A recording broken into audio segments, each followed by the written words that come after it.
안녕하세요, 여러분. 저는 서울에 거주하고 있는 35살 여성입니다. 저는 현재 디자인 회사에서 책 표지를 디자인하는 업무를 하고 있어요. 뒤늦게 일을 시작한 터라 아직 많은 적응이 필요해요. 가족들이 도와주지 않았다면 저는 직장 생활을 시도조차 못했을 겁니다. 제가 들려드릴 이야기는요, 우리 시어머니와 시누이 남편 이야기입니다. 제가 시어머니 뒷담화를 하려는 건 아니고요. 시누이 남편 덕분에 나름 속 시원했었던 일이 있어서 그 이야기를 해볼까 해요. 그날을 계기로 시어머니와 제 사이가 더 돈독해지기까지 했답니다. 오해하실까봐 미리 말씀드리는데 저 시어머니랑 사이 좋답니다. 물론 초반에는 많이 삐끄덕거리긴 했지만요. 친정엄마가 계시지 않은 탓에 음식은 제대로 할 줄 아냐며 살림은 배워온 게 있느냐며 결혼 전이나 후나 온갖 잔소리를 시전하셨습니다. 친정아버지는 외국에 살고 계시고 친정엄마는 제가 고등학생이던 해 돌아가셨어요. 그러니 당연히 살림을 제대로 배운 기회도 없었고 여러모로 한참 가르침을 받아야 했죠. 그래도 제 나름대로 잘 살아왔다고 자부했는데 매번 하는 행동마다 지적질 당하니 여간 힘든 게 아니었죠. 예, 빨래는 당연히 색깔별로 구분해서 빨아야 하는 거야. 속옷은 무조건 손빨래를 해야 하고 음식은 할 줄 아니? 아직도 간장 종류를 헷갈려 하면 어떡해. 냉장고 관리를 도대체 어떻게 하는 거야? 이 식재료는 이렇게 보관하면 안 돼. 너 그리고 반찬 사 먹니? 내가 뭐라 그랬어. 사람이 먹는 건 집에서 만들어 먹어야 한다고 했지? 모든 음식은 정성이다. 맛도 중요하지만 내 식구가 먹을 건데 바깥 음식이 웬 말이라니. 저도 사람인지라 매번 듣는 잔소리에 서럽기도 했어요. 혼자 남몰래 화장실에서 샤워를 하며 울기도 하고 맥주를 한 모금 들이키며 다 배워가는 과정이겠거니 하고 훌훌 털어버리기도 했죠. 시어머니와 몇 번을 다투기도 하고 남편과 헤어져야 하나 생각될 정도로 심각했던 순간도 덜어 있었어요. 하지만 지금 생각해보면 그게 다 피가 되고 살이 되는 말이었죠. 저는 남편과 고등학생 때 만나 쭉 연애해보다 대학교를 졸업하고 바로 결혼했어요. 아직도 주변 친구들은 뭐가 그리 급해서 일찍 결혼했냐 하지만 첫눈에 반한다는 말이 있죠.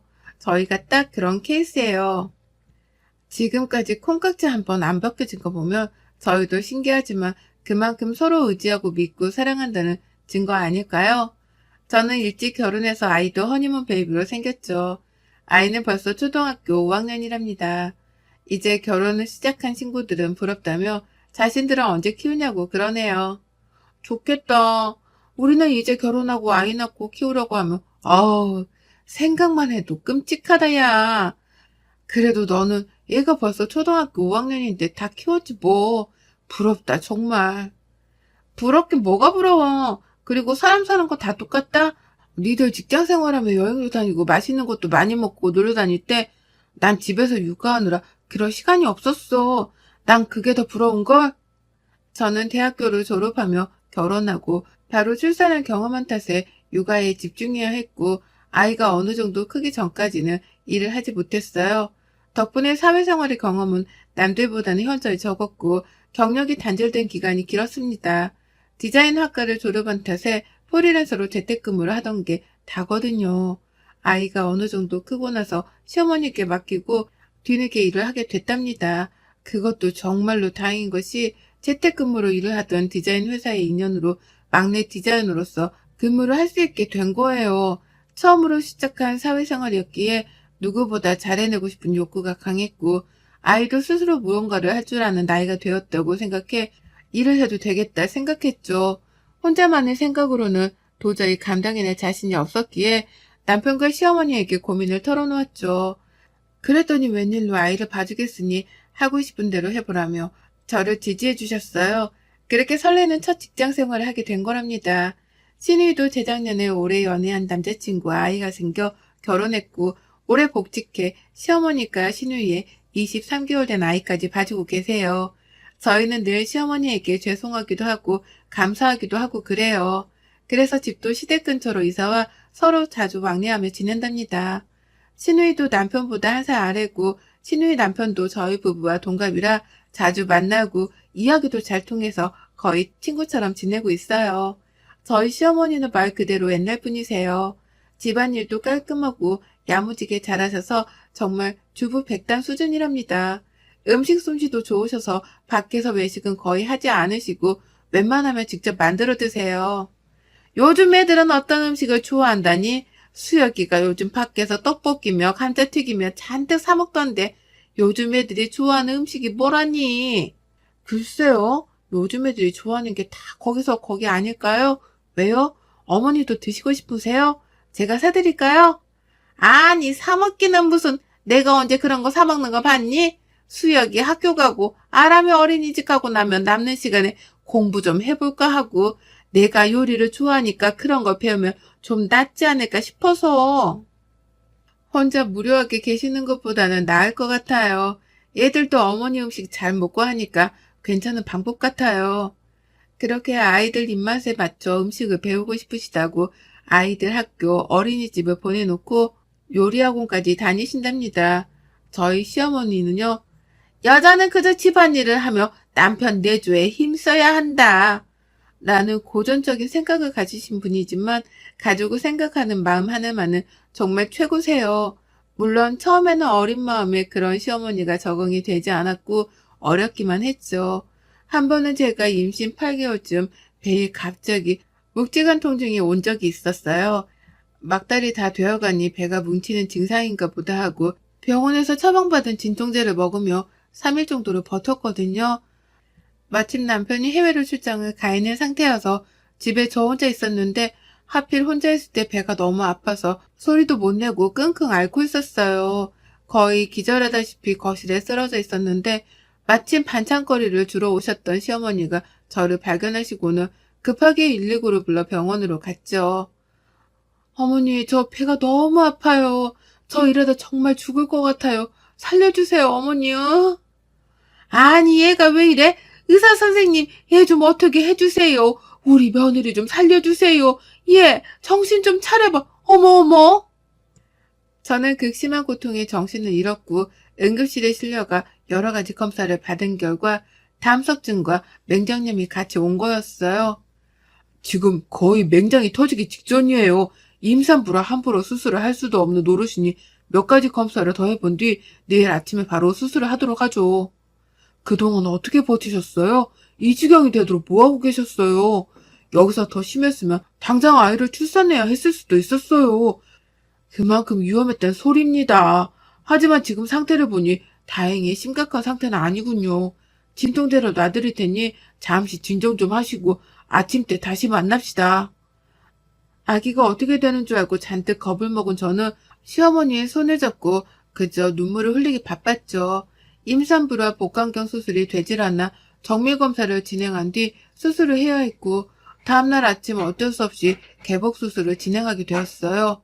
아이를 낳기 전에 배에 칼을 2번이나 댔다며 얼마나 아플까 하고 걱정해 주셨고 그렇게 열흘 정도 입원해 있는 기간 동안 어머니는 제 곁을 떠나지 않으셨답니다. 솔직히 자기 자식을 그렇게 간호하는 것도 쉬운 일이 아닌데 더군다나 전 며느리잖아요. 그래서 그때 이후로 어머니께 항상 감사한 마음으로 지내게 된 거예요. 그리고 2달 뒤 제가 아이를 낳고 나서 집으로 돌아와서도 제 수발을 다 들어주시며 산후조리를 직접 해주신 분이 우리 시어머니거든요. 예, 아무리 네가 나이가 젊기로서니 지금 무리하면 나중에 나이 들어서 골병 든다. 지금 과하다 싶을 정도로 관리해야지 왜 이렇게까지 하냐 생각이 들어도 그냥 지금은 네 하고 해주는 대로 가만히 있어. 어머니 정말 감사해요. 산후도우미 이모님 써도 되는데요. 어머님 괜히 힘들게 하는 건 아닌가 몰라요. 제가 다 해도 되는데요. 아이고 아서라 내가 방금 말했지? 이럴 땐 그냥 나 죽었어요 하고 가만히 있는 거야. 너 지금 그렇게 내 말 안 듣고 양말도 안 신고 그랬다가는 나중에 손목 발목 시려워서 병원 시세 친다니까. 이 CM이 말 들어서. 시어머니는 손목 발목 나간다며 무거운 짐은 절대 못 들게 하셨고 자기가 아이를 봐줄 테니 하루에 1시간이라도 푹 자라며 배려해 주셨고요. 정부에서 지원해주는 산후도우미 서비스를 이용해도 될 문제였는데 어떻게 남한테 내 식구를 갓난아기를 맡기냐며 차라리 자기가 고생해서 돌봐주는 게 낫다 하셨어요. 제가 용돈이라도 챙겨드리려고 하자 차라리 그 돈으로 자식을 위해 쓰라며 한사코 거절하셨어요. 평생 갚으면 살아도 모자랄 사랑을 저는 미리 다 받은 느낌이었죠. 지금은 뒤늦게 워킹맘이 된 터라 잘리지 말아야지 하는 생각으로 회사를 다니고 있어요. 아침에 일찍 나가야 하기 때문에 신랑 아침을 챙겨주는 거 못한 지 오래되었고, 본인도 아침을 먹으며 속이 더부룩한다기에 아침은 간편식 혹은 안 먹는 걸로 합의를 봤어요. 시어머니가 아시면 기겁하실 일이지만 진작 입단속을 시켰고, 제가 재택근무를 하던 날 불시에 방문하신 어머니에게 들키고 말았죠. 얘, 너 지금까지 아침도 안 먹고 밥도 안 해먹고 산 거니? 그동안 날 속인 거야? 안 그래도 내가 반찬까지 해다 주고 그 반찬들은 다 어디 있는데? 도대체 너는 정신이 있는 애니 없는 애니? 어머니, 그게 아니라 저도 회사 다니고 하다 보니 서로 바빠서 아침을 안 먹기로 해서 굳이 안 먹겠다는 사람 불러앉혀서 먹이는 것도 좀 그렇고요. 남자는 하늘, 여자는 땅이야. 그저 집안일 잘하고 남편 내주만 잘하면 된다고 내 눈에 이야기하지 않았니? 너 그 회사 다닌다고 할 때도 내 별말 하지 않았어. 알아서 잘하겠지 생각했다. 그런데 이게 뭐니? 너 이러려면 그 회사 당장 그만두고 나한테 살림 다시 배워라. 며칠간 이어진 시어머니의 잔소리에 매일매일을 긴장 상태에서 살았어요. 한동안 눈치를 살피며 살아야 했던 탓에 저도 모르게 위축이 되었던 건 사실이에요. 하지만 굳이 이렇게까지 잔소리를 들어야 될 일인가 하고 남편과 싸우기도 했답니다. 내가 그렇게 잘못한 거야? 사람이 살다 보면 이럴 수도 저럴 수도 있는데 도대체 어머님은 뭐가 그렇게 못마땅하시대? 잔소리 듣는 것도 하루 이틀이지 매번 이건 아니다 저건 아니다 그렇게 하면 안 된다. 뭘 더 어떻게 해야 해? 그렇다고 말을 그렇게 하면 되냐? 엄마가 다 우리 걱정해서 그러시는 거잖아. 그건 네가 더 잘 알 테고 우리 엄마 오래 봐왔으면서 아직도 그걸 몰라? 누가 모른대? 너무 하시니까 그렇지. 나도 집에서 정성껏 예쁘게 밥 해먹고 그러고 싶어. 그런데 사람마다 각자 상황에 맞게 살아야지. 어떻게 자기 고집만 그렇게 피우시냐 이거야. 아침에 시리얼 토스트가 뭐 어때서? 그게 그렇게 잘못이니? 그러게 미리미리 잘했으면 됐잖아. 지금까지 잘해오다가 왜 하필 그때 들켜서는. 남자는 하늘이고 여자는 땅이야. 이 말이 요즘 시대에 나올 말이긴 하니? 너는 왜 내 입장에서 생각해주지 않아? 나 혼자 좋자고 일하는 거야? 그렇게 바보처럼 입국 다물고 있으면 누가 엿이라도 갖다 준다던? 이게 남편과 다툴 일인가 싶었어요. 제 딴에는 한다고 하는데 저만 밉보이는 짓을 하다 들킨 것 같은 기분이었어요. 신랑도 동의한 부분인데 제가 시어머니께 혼날 때 아무 말도 안 한 남편이 미웠는지도 모르죠. 그래서 아마 더 투닥거렸던 게 아닐까 싶어요. 남편과 어렵사이 화해를 하고 얼마 뒤 신우이의 생일이었어요. 남편과 화해를 했다고 해도 저는 죄를 지은 죄인 마냥 눈치를 살필 수밖에 없었어요. 혹시라도 식구들이 다 있는 데서 또 들먹이면서 저한테 잔소리를 하시면 어쩌나 하고 걱정도 됐고요. 모처럼 시부모님, 신우이네 세 식구, 우리 세 식구, 대가족이 신우이 생일날 밖에서 다 같이 모여 외식을 하고 시댁에서 커피를 마셨어요. 아니나 다를까 시어머니는 모두가 앉아있는 자리에 대놓고 저에게 말씀을 하셨어요. 예, 내가 누누이 말했지만 아침 식사는 거르지 말고 꼭 해야 한다. 안 사람 된 도리로 남편 대조를 잘 해야 하는 건 필수 덕목이란다. 음식도 바깥 음식 먹다 보면 그게 다 돈이고 낭비야. 알겠니? 에이, 엄마, 기분 좋은 날까지 잔소리야? 언니가 알아서 잘하겠지. 그리고 요즘 누가 일일이 해먹어. 바쁘면 사먹기도 하고 한두 번쯤 건너뛰기도 하고 그러는 거지. 나 때는 안 그랬어. 그저 바깥 일하는 남편 힘드니까 잘 먹고 건강하라고 내조에 힘썼다. 요즘같이 다 나가서 일만 하려고 하고 사람이 말이야 먹는 거 그거 무시 못한다. 엄마도 그래. 요즘 세상이 어떤 세상인데 아직도 그런 구시대적인 발언을 해? 우리 엄마 꼰대 다 됐다. 신우이가 잔뜩 풀이 죽은 저를 대신해 한마디 해주더군요. 그래도 시어머니는 잔소리를 멈출 줄 모르셨고 저도 내심 서운했던 것들이 쌓여 시어머니께 뭐라고 한마디 해야 하나 싶던 찰나 신우이 남편이 시어머니께 선수치며 말을 하는 겁니다. 장모님, 저도 못 먹는 아침 선영이는 딸이라서 괜찮아서 아무 말 안 하시는 거고 형님 댁은 며느리라서 잔소리 하시는 거죠? 뭐? 아니, 그게 아니고 나는 그러자 가만히 계시던 시아버지가 배꼽 잡고 웃으시는 겁니다. 시어머니는 그게 아니라며 우물쭈물 하시다가 살짝 삐지신 듯 보였고요. 평소에 시누이 남편도 넉살 좋게 장난을 잘 치는 편이라 금방 웃어넘기긴 하셨지만요.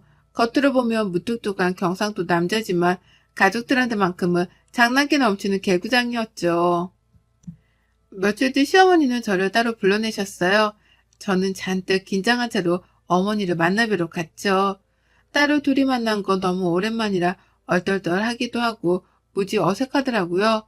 웬일로 맛있는 것도 사주시고 카페도 데려가 주셔서 커피도 한 잔 사주시고 모처럼 데이트를 즐겼답니다. 애미야, 그동안 내가 너무 고지식하게 굴어서 많이 힘들었지? 어떻게 표현해야 할지 몰라 내 방식대로 군다는 게 그만 네 기분을 상하게 해버렸구나. 이 CM이가 미안하게 됐다. 아니에요. 제가 오히려 더 신경 쓰고 잘했어야 했는데 일한다고 깨부려서 죄송해요. 그이나 어머니한테 제가 잘못한 걸요? 그래도 저 미워하시는 거 아니죠? 라며 애교를 부렸어요. 시어머니는 인자하게 웃으시더니 저에게 한마디를 건네시는 겁니다. 몇 년이 지났어도 그 한마디가 계속 귀에 맴돌더군요. 며느리도 사람이고 누군가의 딸이고 자식이야. 내가 시집살이를 고되게 해서 그런지 내 며느리 내 딸만큼은 그런 걸 겪게 하지 않으려고 얼마나 애를 썼는지 몰라. 그게 너희들한테는 잔소리가 되었을지언정 너희에게 피가 되고 살이 된다는 생각에 내 나름의 방식을 몰아붙였던 것 같다. 나는 한 번도 너를 며느리라 생각한 적이 없어. 그저 내 딸이고 소중한 가족이지. 앞으로도 그럴 게다. 내 성격이 둥글지 못한 탓에 표현을 잘 못한다만 알아서 잘 새겨들어. 엄마가 사랑한다. 우리 며느리 내 딸아. 아마 시어머니가 저를 따로 불러내 데이트를 즐기지 않았다면 선뜻 나서서 저에게 먼저 미안하다고 말씀하지 않았으면 지금쯤 아마 서로 막내도 안 하고 어색함만 감도는 고부지간이 되었을 거예요. 철없는 나이에 시집와 지금까지 시어머니가 안 계셨으면 어땠을까요? 제겐 정말 친정엄마나 다름없는 우리 시어머니, 제가 좋아할 만하죠? 물론 저도 사람인지라 마냥 기분이 좋지만은 않지만 시어머니의 진심을 알게 된 이후로는 제가 더 잘하려고 노력하답니다. 어머니가 바라시는 것처럼 완벽하진 않지만요. 그렇게 맞춰가는 게 가족 아닐까요? 제 사연 어떠셨나요? 지루하진 않으셨나 걱정되네요. 제 사연이 많은 공감이 되었으면 좋겠습니다. 감사합니다. 여러분의 생각은 댓글로 남겨주세요. 오늘도 시청해 주셔서 정말 감사합니다.